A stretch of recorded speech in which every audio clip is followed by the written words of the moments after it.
No mother, no father to wipe away my tears. That's why I will cry. I feel scared, but I won't show my fears. I keep my head high, deep in my heart. I never have any doubt that Palestine tomorrow will be free. Palestine tomorrow will be free. So it's 7:05, and I thought it might be helpful to just welcome everybody. So thank you so much for being here. Thank you, Dr. Rabab, for being here.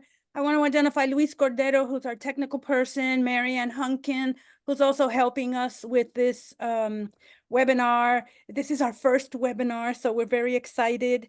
And I'm Lillian Jimenez. I'm with Rockland for Ceasefire. And I'm just going to wait another little minute and then make sure that everybody is on. Please identify yourself. If you feel comfortable, please identify yourself in the chat and just say where you're zooming in from. So I'm in Rockland, obviously, because that's where we have our Rockland for Ceasefire. So I'm just going to wait another little minute here.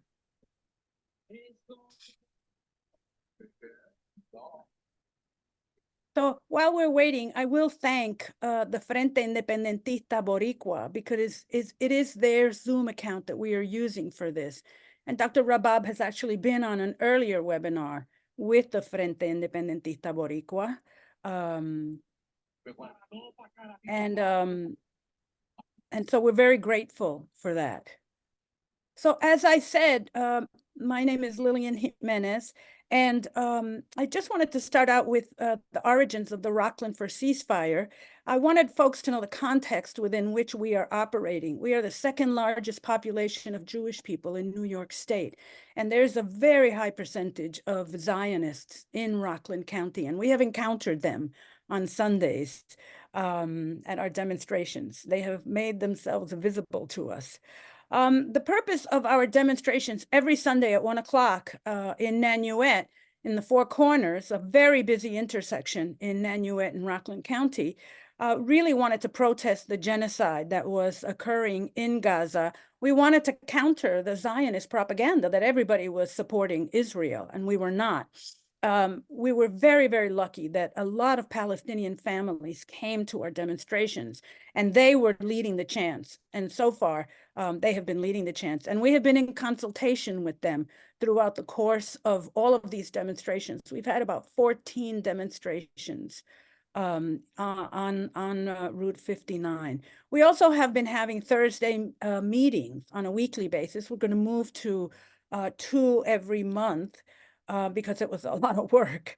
And we wanted to follow up on the demonstrations and to plan future work and future actions. And so if you're interested in being in contact with us, if you're not already, please put your information in the chat and we'll make sure to send you information about future educational activities as well as other actions that we are planning.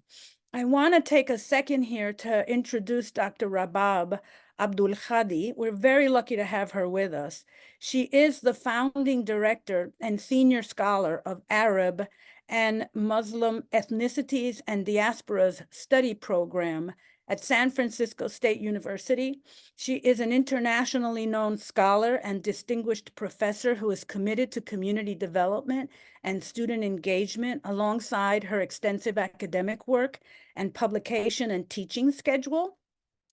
As a scholar activist, Dr. Abdul Khadi co-founded the California Scholars for Academic Freedom, U.S. Campaign for the Academic and Cultural Boycott of Israel, and has co-organized the BDS campaigns within the Peace and Justice Studies Association and the National Women's Studies Association. She also co-founded several community organizations, such as the U.S. branch of the General Union of Palestinian Students, Union of Palestinian Women's Associations in North America, and the Palestine Solidarity Committee. With over 80 publications to her credit, her most recent award is the Angela Davis Award for Public Scholarship. It is my pleasure to introduce to you Dr. Rabab Abdul Khadi. Thank you for having me, and thank you, Rockland Ceasefire Coalition. I really appreciate all you are doing. I first start by recognizing, acknowledging that we are meeting on the Lenape indigenous people's land. I originate from Nablus, Palestine, another indigenous people's land. I was asked to address several questions. But before I do that, I want to honor the martyrs, which come up to over 23,000 people now in Gaza, the thousands of injured, the many thousands who are disappeared, the people who have been buried in mass graves, the people who have lost their homes, who have been displaced. Almost all the population in Gaza has been displaced, and we're only talking about over 95 days now. We're not talking about all the history of Palestine. It's really a genocide that's going on, and we are very thankful to South Africa and other countries of conscience and people of conscience who are actually taking Israel to task and holding them accountable for the genocide that they are conducting, carrying on as we go on. I was asked to address several questions, so I'm going to go through them because we do not have a lot of time. So one of the main two, I'll start with the two questions. What is the historical context? And if I can discuss the colonization and the apartheid imposed on Palestine by Israel. I want to start with the history and say that the history did not start on October 7th. I'm going to start with the history of Palestine, but I also want to put it in international context and say that the history did not start on October 7th, nor did it start over 100 years ago of the colonial intervention and colonization of Palestine, but I rather take it back to 1492 and the expulsion of the Muslims and Jews from Andalusia by Ferdinand and Isabella, who embarked on another colonial imperial function in the Americas and sent a man who got lost and thought that he was going to India and called it the West Indies. And it was in order to actually find another route to the Cape of Good Hope around Africa. Muslims and Jews were persecuted, or there was an inquisition. We know about the Jewish Inquisition. We do not know much about the Muslim Inquisition. They were forced to eat pork. They were forced to prove that they have converted to Christianity. This has nothing to do with the Christianity that emerged in the Holy Land, Palestine. This has very much to do, nothing to do with Jesus Christ and the teachings of the values of living together in peace. But this began the settler colonial process and what we know today about Islamophobia and the roots of it. We don't have time to get into it, maybe in another teaching, but I think it's really important to actually ground what we are talking about, where it is. And when we think about what people say, what are the values, the US president and the rulers of this country, and talk about the values of the US and the Judeo-Christian tradition, this is actually what they are talking about. And they're talking about actually a different Judeo tradition than the ones that our converts, our siblings in various anti-Zionist Jewish circles talk about. So it started for Palestine over 100 years ago of colonization. It actually goes back to before even the 100 years ago to 1897 and the first Zionist conference in Basel, Switzerland, and founded by a man named Theodor Herzl, who was trying to find a solution to the anti-Semitism, the rising anti-Semitism in Europe, to figure out what can people do around it. It was actually escalating more and more. There were pogroms against Jews. There were ghettos imposed against Jewish communities.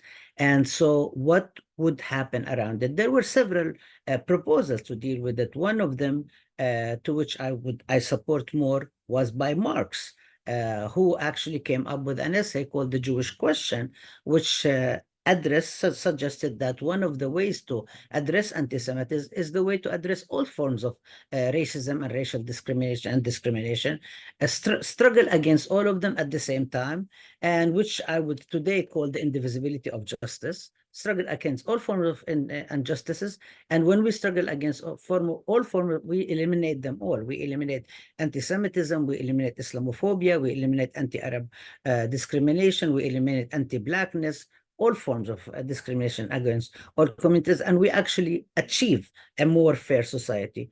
Herzl did not believe in that. He argued for something called the Jewish state, and his ideas and the Zionist movement's ideas actually gelled with the interests of the colonial forces and the colonial European countries that wanted to get rid of the Jewish communities. So the anti-Semitic European countries wanted to get rid of the Jewish communities, and the Herzl and the Zionist movement wanted to take out the Jewish communities and they create a Zionist state. It also coincided with the interest of the capitalist class in the European countries in order to build it. And actually, there is the correspondence between Herzl and Theodor Herzl and Cecil Rhodes, who founded a country, quote unquote, called Rhodesia, which becomes Zimbabwe when it gets liberated. They're talking about colonialism. They're talking about taking care of the rising. At the time, there were movements rising up in England and so on against the monarchy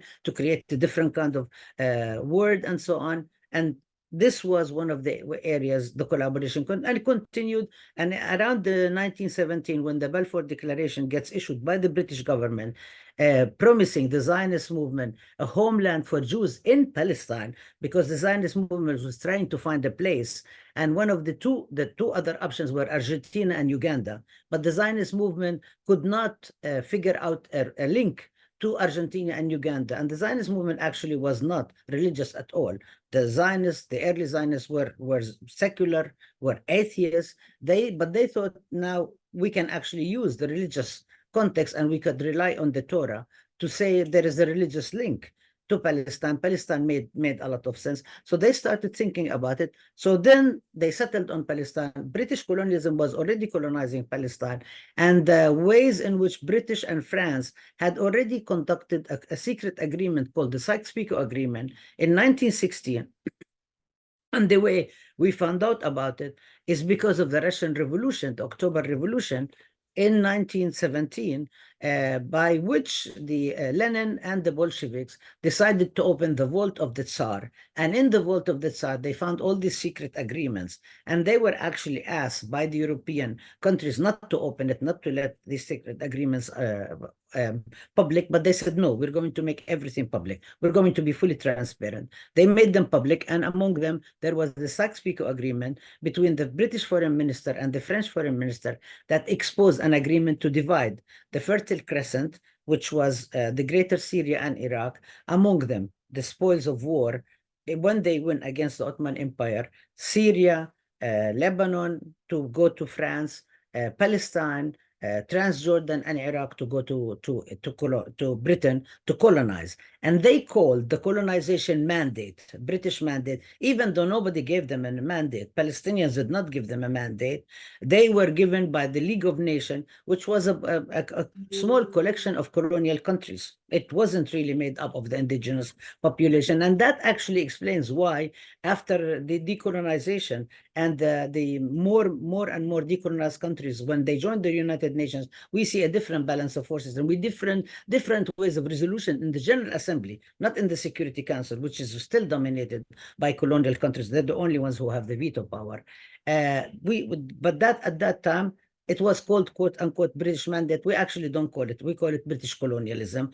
And so the British gave the Zionists the so-called Balfour Declaration. Palestinians rose against it. And then when we talk about intifadas, this was one of the first early intifadas that was taking place. There were many revolts against it. There were still here in the US, for example, and I don't have time to go into it, but there was also a group called the Bundists, which came, it was created in Russia, by Jewish members of the Communist Party, the Bunds, and it was created in the U.S. as well, that also were anti-Zionist. So this is history of anti-Zionism has continued for a very long time.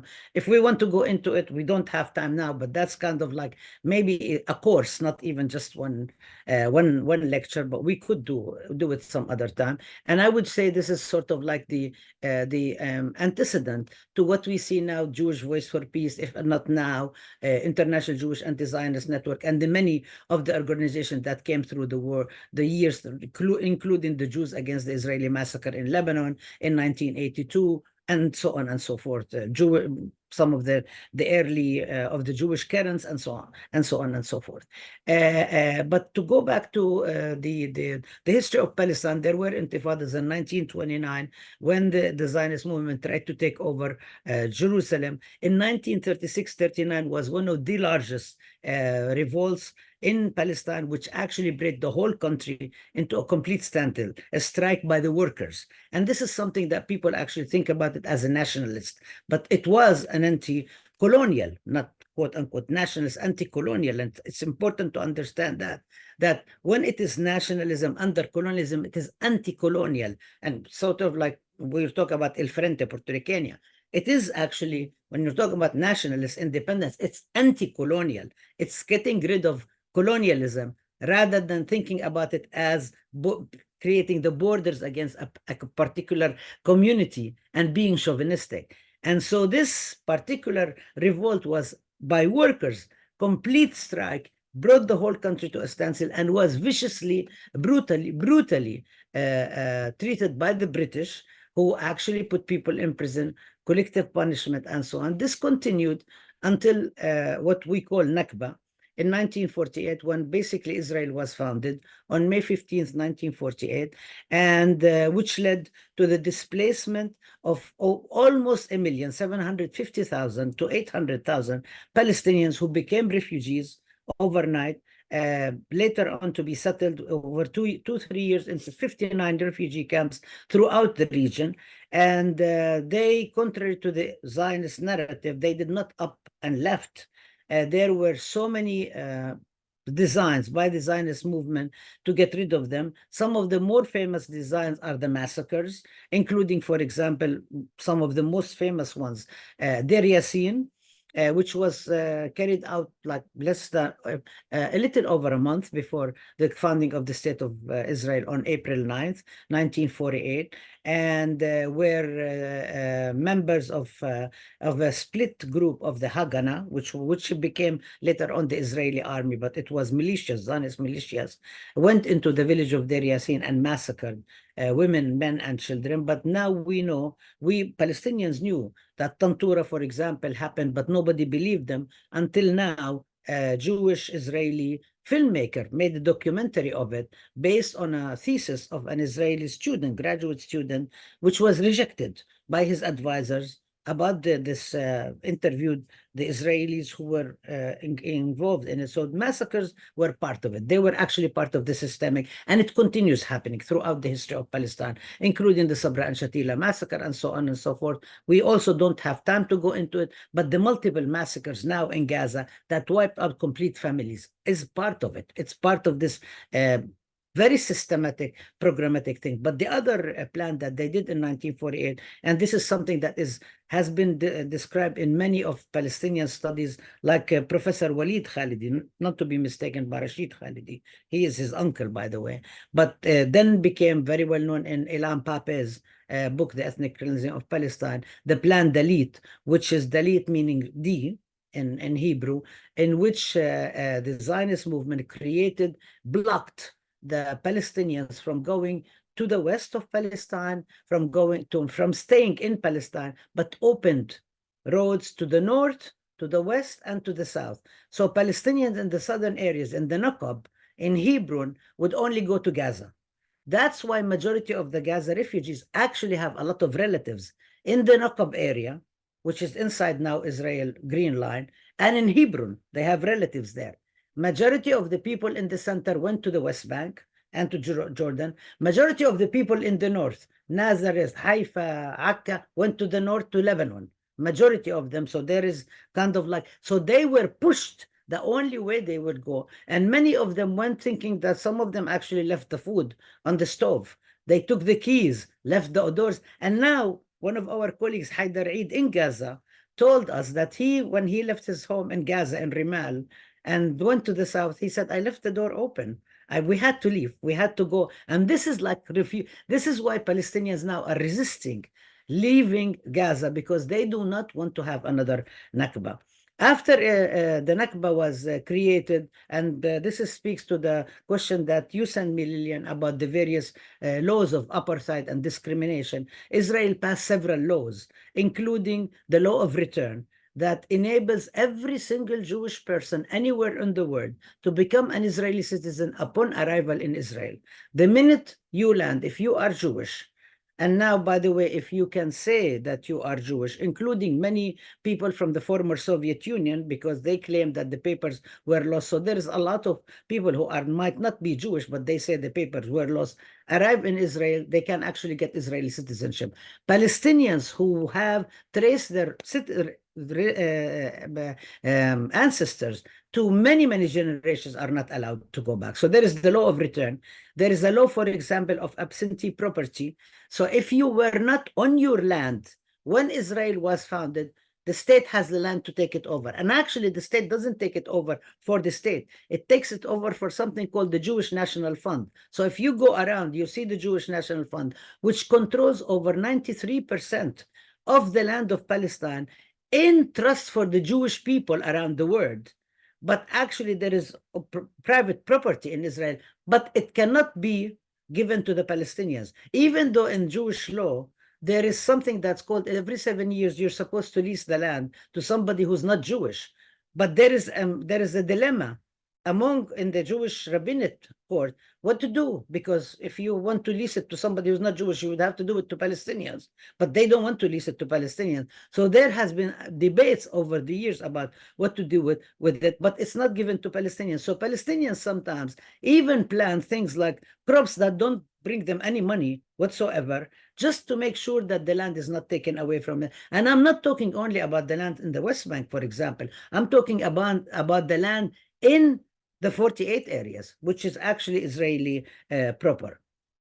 Then in I'm going to rush through this in order for us to go through the things that relate to Gaza. In 1956, and this is also related to Gaza, Israel comes with Britain and France and waged the tripartite aggression against Egypt, because Egypt nationalizes the Suez Canal, and just exactly what we're seeing now about the Red Sea and the Yemeni and the Yemeni blocking the Red Sea ships that are going to Israel. At that time, Egypt nationalized the Suez Canal, took over the control from foreign countries, made it to Jamal Abdel Nasser, made it property of Egypt. Israel invaded on October 29, 1956. On the same day, they occupied Gaza for 4 months. And on the same day, they massacred Palestinians in Kufr Qasim, which is a village inside Israel. And they killed 48 workers, 48 Palestinians, including 19 men and 6 women workers and 23 children who were coming back, did not know that there was a curfew imposed on that village. So when we talk about the massacres, this is another context that was going on. In 1967, Israel occupies the rest of the remainder of Palestine, the West Bank, Gaza, rest of Jerusalem, along with the land of the Golan Heights and Sinai.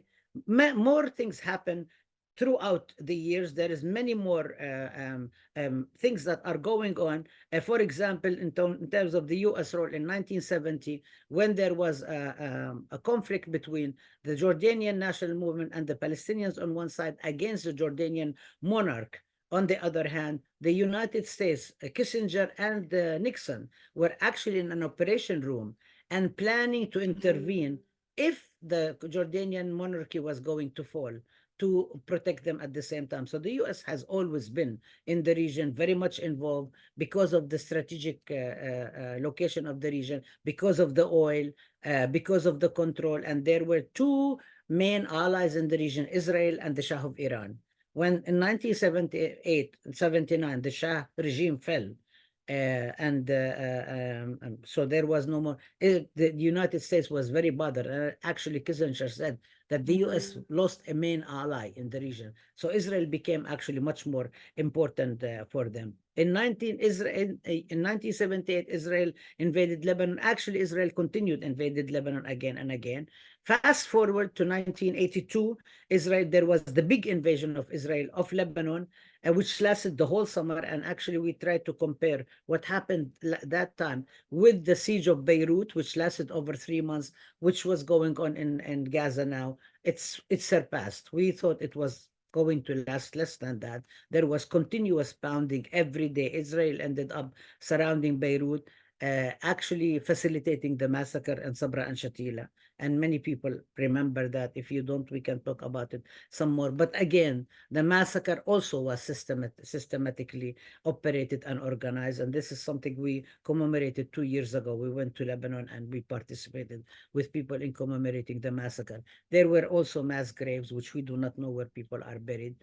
Then the next stage becomes the 1987 Intifada, which that again, this doesn't happen by itself. Also, there was a lot of things brewing underground. There were many organizing going on. There was something called the National United Front underground in the occupied areas. Historically, there's been a lot of organizing. For example, among Palestinians in the 48 areas, from 1948 to 1966, there was complete martial law among Palestinians. They could not move or not. There were resistance happening, including armed resistance, but it was being crushed again and again and again by the state of Israel. The Intifada, the 1987 Intifada, which I call the Intifada of the Stone, because I don't want to call it the first Intifada, because as I argued, there were many other Intifadas, gets basically snuffed by the 1993 Oslo Accord between Israel and the PLO. In 1996, and that, by the way, 1987 is also when Hamas gets founded. Hamas is founded out of the Muslim Brotherhood movement. It becomes a Palestinian resistance faction, and the Qassam Martyrs Brigade gets founded at that time in reference to Izzeddin al-Qassam, who was a Syrian guerrilla fighter who led guerrilla fighters in 1935 to fight against the British and was martyred in 1935 in a battle north of Jenin. Now you know Jenin because there is every single day battles and raids against Jenin. And only 3 days ago, they killed 6 people in Jenin. And so Qassam goes back to 1935, and somebody who we actually liken it and compare it to the focal theory of Che Guevara. So that's what happens then. In 1996, there is elections in the Palestine Legislative Council. Actually, Hamas participates. Islamic Jihad, which is the other religious party, which was also founded in 1987, does not participate, boycotts the elections and says we're not, because we do not approve of Oslo. And they also did not participate in the 2006 elections either. They are against completely Oslo, but Hamas does participate in that. 1999, by the way, was supposed to be 5 years, the 5 years final status to the implementation of Oslo and the creation of the Palestinian state and the resolution of the status of Jerusalem and the resolution of the refugees. As you know, 1999 passed and nothing happened, right? More land was taken. Refugees were not resolved. Israel took over more, expanded Jerusalem, annexed more areas of Jerusalem. In 2000, the second Intifada, or what we call Aqsa Intifada, starts because Ariel Sharon with his soldiers invade the Aqsa Mosque, and more repression happens. So Palestinians rise and launch the Aqsa Intifada. And the Aqsa Intifada lasts for over like 5 years until 2005. And there is resistance happening inside in the Palestinian areas, inspired by the resistance in south of Lebanon, because Israel goes into Lebanon in 1982 and actually is kicked out of Lebanon in 2000 because of the resistance of Lebanon. So in 2000, Israel is kicked out of Lebanon, and Israel is forced to cancel the agreement that they made with Lebanon, which was modeled after the Israeli agreement with Jordan and the Israeli agreement with Lebanon, the Camp David Accord. This was the first time an Israeli agreement with any Arab country is canceled. So it inspires resistance among Palestinians as well. 2005, Israel is forced to withdraw out of Gaza. It is the same year that the BDS movement is launched. The call for BDS movement matures and it's launched. 2003, actually, the academic and cultural boycott is launched. But in 2005, the whole movement is launched. 2006 is the Palestinian second elections take place. And this is where Hamas wins more than half of the seats. And actually, I can talk more about that because I went and spent a month in Palestine, and I hired 10 graduate students with me, and we interviewed almost every person, and we observed the election. So and I wasn't the only person. President Carter was actually observing. There were many people observing the election. So Hamas won. US, which was pressuring the Palestinian to have the elections, and the Palestinian Authority kept telling them, we are not ready for the elections. If we have the elections, we're going to lose. But the US at that time, Condoleezza Rice and Bush, kept saying, we want you to do that. Remember, they were having this thing, we want to remake the Middle East. They were talking about the birth pangs of the Middle East. They were trying to cover up their botched invasion of Afghanistan, their botched invasion of Iraq, the so-called weapons of mass destruction. You know, they were having all these, again, adventures that they were lost, but they're costing people the same thing as Vietnam, losses and so on. So they were trying to do something different in the region, and so they pressured. They lost. Now they weren't happy with the outcome. The Israel wasn't happy with the outcome, so they imposed the blockade on Gaza in 2007, complete blockade on Gaza. They did not accept the results, even though it was democratic elections. Unfortunately, the Palestinian Authority also participated in blockaded Gaza. And since that, Gaza has been subjected to more wars, 2008, 2009. And if you remember, if those of you who are old enough and remember the history, they stopped the war right the day before Obama was inaugurated. So Obama will be inaugurated. There was coordination. 2012, there was another war that was ended because at that time, out of the Arab revolutions, Egypt elected Mohammed Morsi as the president. So in Egypt, there was a regime that was friendly to Palestinians. So they intervened and they ended the war soon. But in 2014, there was the counter-revolution. So the war in Gaza lasted 51 days and cost so many victims, including 500 children, which we thought that was the worst that could happen. And in 2021, there was another war that became actually part of the rallying cry for Palestinians everywhere. But also there were at that time pogroms in Palestinian cities inside Israel where Palestinians were targeted and outright by many gangs that were actually permitted by the Israeli government, the police, and so on. And we come to 2023. I guess the last question that is what the role of the US, and maybe this is something that we can discuss, and what are the solutions. I will just say the role of the US. I will only end with the role of the US, and we can discuss maybe the solutions and the possibilities as we speak, because the first thing is the ceasefire, which is the purpose of your coalition, to kind of have an immediate ceasefire. But the US has historically been involved, and the US recently, as we know from the seventh or the seventh trip of Blinken to the region, the US is opposing a ceasefire, refusing to have a ceasefire. The US is subverting even US law. Blinken gave Israel $147 million to replenish the weapons that they lost in subversion of US law. The US is moving around the region to try to figure out how to make it not spread more. Today, by the way, the US and Britain bombed the Yemeni areas that are blocking ships from going into the Red Sea that are carrying weapons to Israel.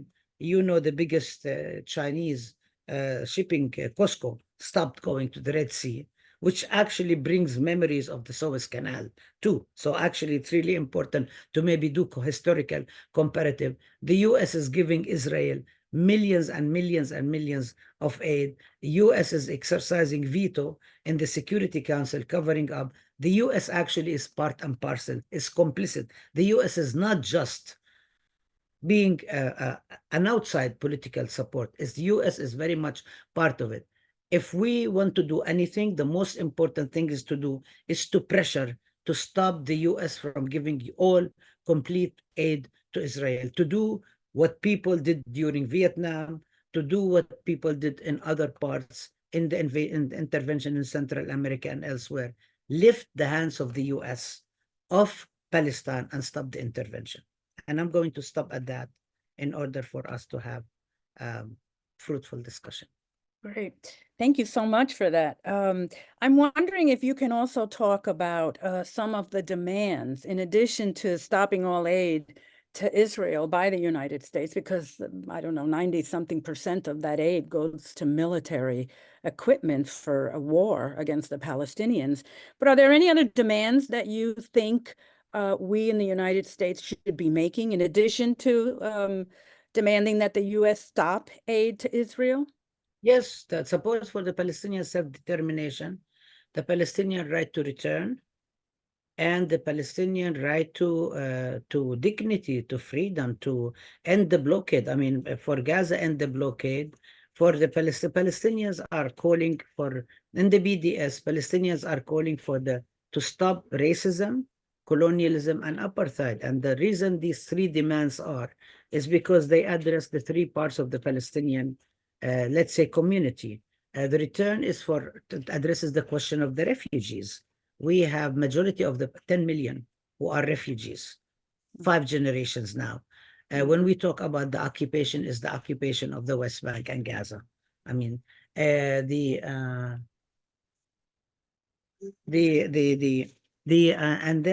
the racism is the increased racism among Palestinians in the 48 areas that are treated as not only even as second-class citizens. And I mean, it's complete apartheid, especially with the passage of the Israel nationality law.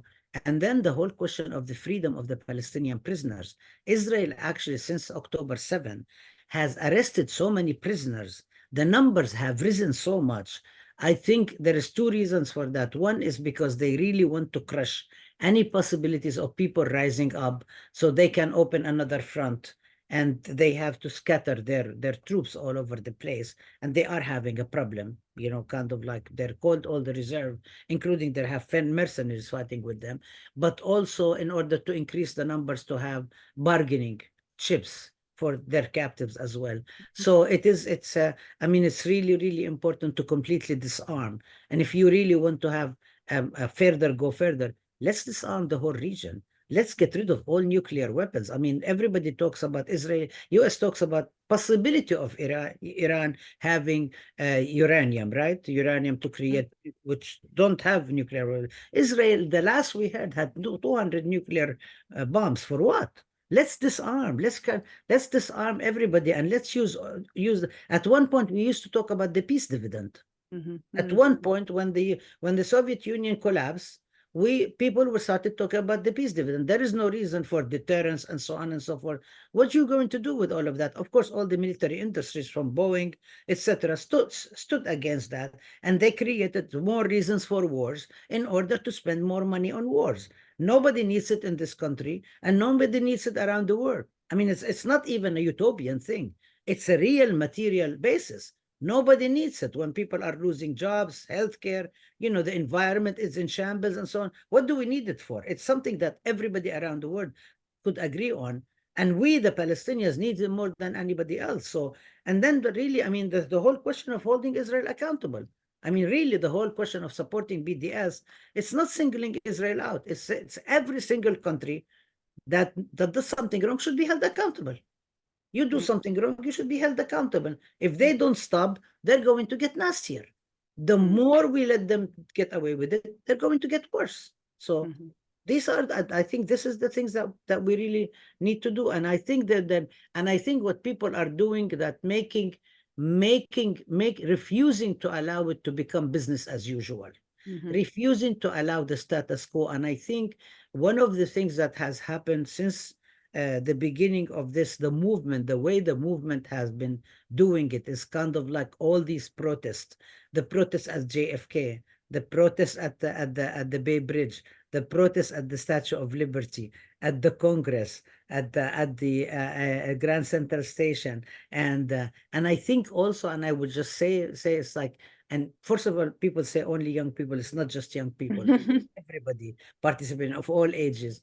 And I think also the distinguished role of people like Jewish Voice for Peace, if not now, IJAN, I think it's really, really important because it also confronts this myth that people saying free Palestine is anti-Semitic, is anti-Jewish, because it's actually people standing up and saying, it is not in my name. And they are saying basically, and I'm saying they because I'm talking about our Jewish siblings, that they are saying never again for anyone. It's not just never again, not never again the Holocaust, never again the tragedy, never again for anyone. We are not going to allow, as our part of our own experience of pain, we're not going to allow that to happen to anyone. And we are not going to allow that to be used in our name, contrary to the Zionist groups that use that to justify the genocide against the Palestinians and to label the work against the Palestinian, to label the massacre against the Palestinian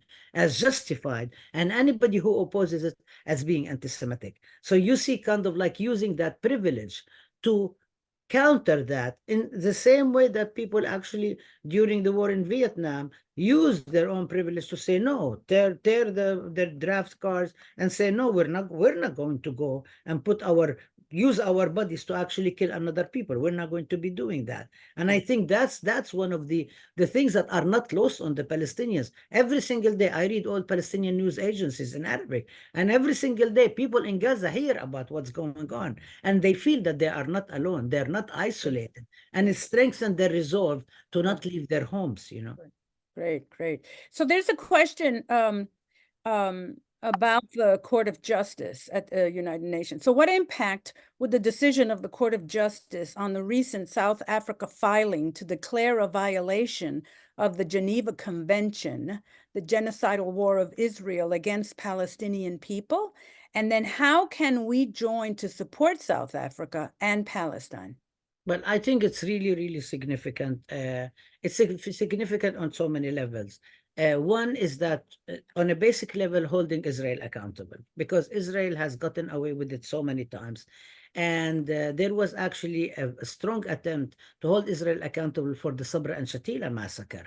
And when, by the time they collected all the testimonies from witnesses and they went to the international, I think it was Lahai also, the Hague, the Court of Justice, the US intervened and forced European Union to change something like technically some kind of the laws to make it impossible technically to go to court. So actually all the victims are still waiting for accountability. So to do that, that's really, really important on a basic level to actually bring justice to the victims. And this is part of what South Africa went through. The whole Truth and Reconciliation is to go through it and kind of like before you get to reconciliation, you have to have truth and accountability. It's really, really important. Secondly, it's really important that South Africa is doing it, that South Africa is coming out and saying, so it's also shows about what real solidarity means, that it doesn't have to just be Palestinians doing it. It's actually, so just the same way we say that the question of racism should not only be confronted by Black people, anti-Blackness, it is an issue that everybody in this is actually a white problem. It's not a Black problem. It's a white supremacy problem, right? But it should be everybody should jump and actually fight against it the same way the whole world is fighting against. So this is a sign of solidarity. Also, the fact that South Africa, that has experienced apartheid, to say that we are going to stand up and take on the mantle of solidarity and model what does it mean to do that in order for us to put our bodies on the line and see. And they said, we know that we're going to lose. We might actually lose diplomatic relations. We don't care. We are going to risk it. We know, and we're going to risk it. And that's really, really important. And I think more, and this tells everybody, what does it mean? Of course, there is risks involved. When people stand up and say, we're going to stand up for justice, there are risks that are involved. We all know I can tell you from my own life, there are risks involved. Every single time you stand up and speak the truth to power, every single time you say, no, I refuse to allow business as usual that is about injustice, you are going to get punished. But the thing is, the more of us, you cannot fight with numbers. When you have more numbers, it becomes harder to punish. And this is where social movements come in. So the more people support, the more people hold Israel accountable, the more of us that explain that this is not singling Israel, this is not anti-Jewish. There is a very big difference between Israel and Jewishness.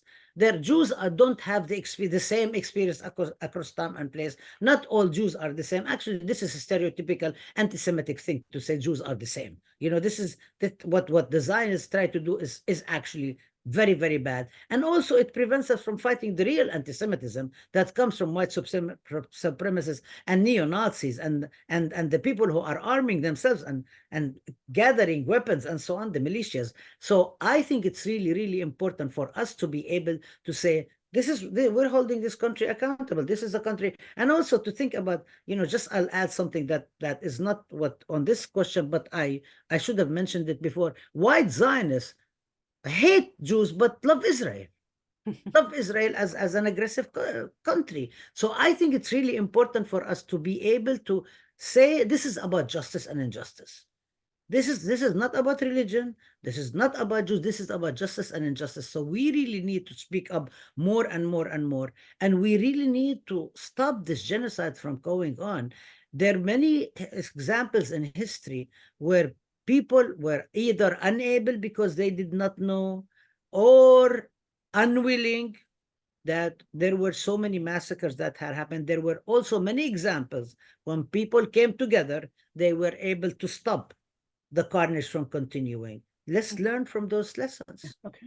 So I'm wondering if you can answer the second part. What can we do to support the South African call against genocide and sanctions on Israel? What can we do? And then we have, I just want to say we have 8 minutes, so I would like to put in 2 more questions if possible. Yeah, they did say that institutions can sign up if they have evidence and so on. They can do it institutionally, one thing. But also, that's what I'm saying. People can actually participate in boycott, divestment, and sanctions. They can boycott Israeli businesses. They can participate in resolutions at universities, at businesses, and so on. They can demand sanctions of Israel. I mean, they can do it in all their ways of life. They can just no business as usual. So that's a joiner to what's going on here. Great.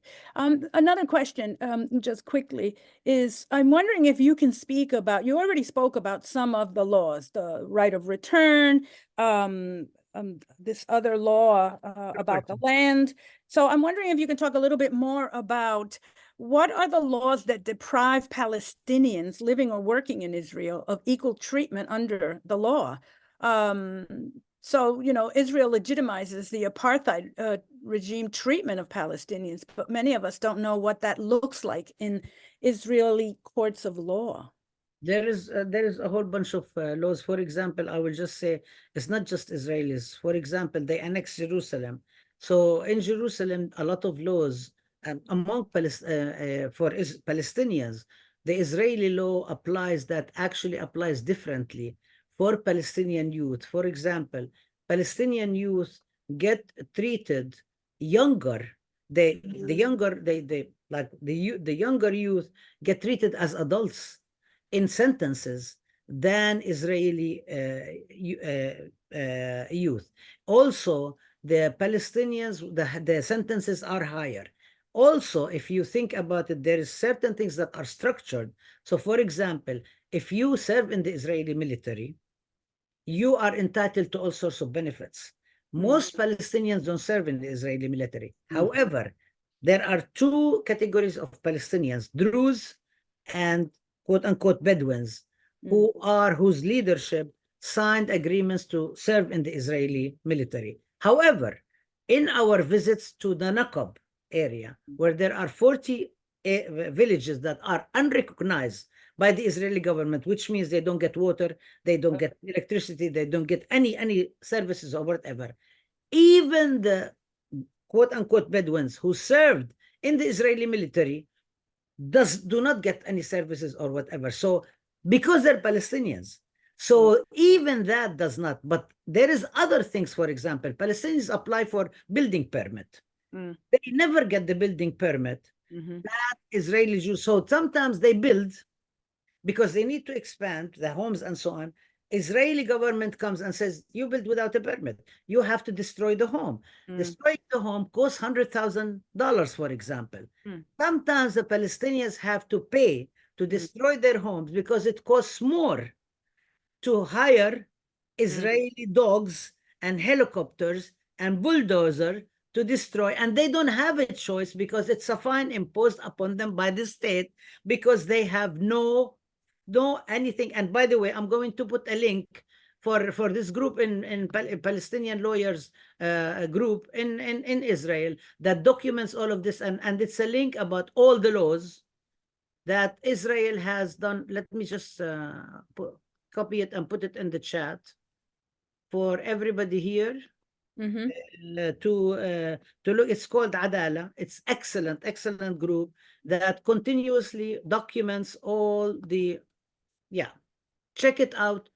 They're great, and they're actually now recently they have been speaking about all the various ways in which Israel is not allowing even Palestinians to protest. By the way, I wanted to say something. You know the judge who's representing Israel in the Court of Justice, and they said they selected him because he's so respected. He's the head of the Supreme Court. He presided over a case about prisoners, torture.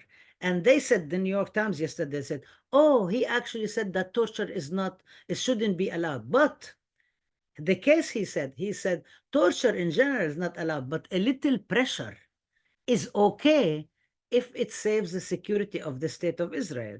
That was used by the Israeli intelligence to continue torturing Palestinian prisoners to the point just close to death and sometimes death.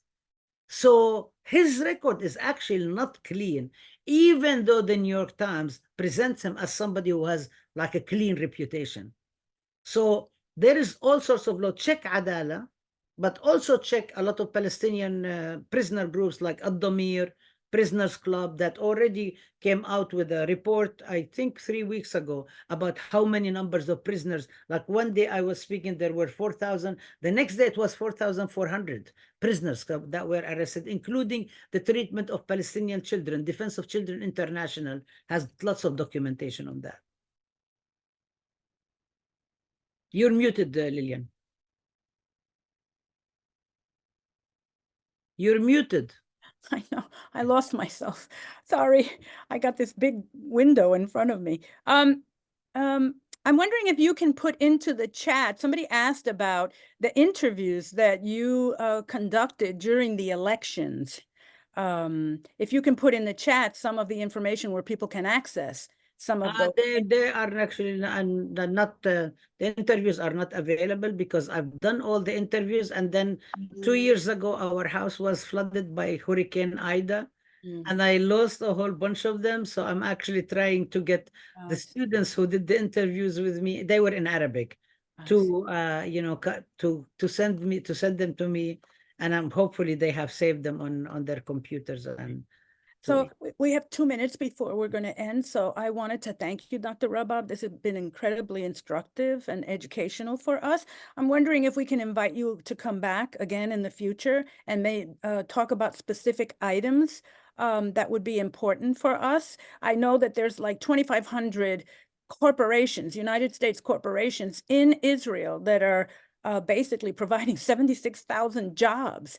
And so in the future, we're interested in identifying some of those corporations and really targeting them. And so, looking at not just the political situation, but the economic situation, I think would be really critical for us. And we'd love to invite you to come back and talk to us about that. So thank you for your time. Thank you to everybody who participated. And thank you to El Frente Independentista Boricua. Viva Puerto Rico Libre. Viva Puerto Rico Libre. Viva Puerto Rico Libre y Socialista. To Marianne Hunkin and to Luis Cordero from the Frente. Gracias y buenas noches. Thank you, everybody. Bye. Thank you. Bye.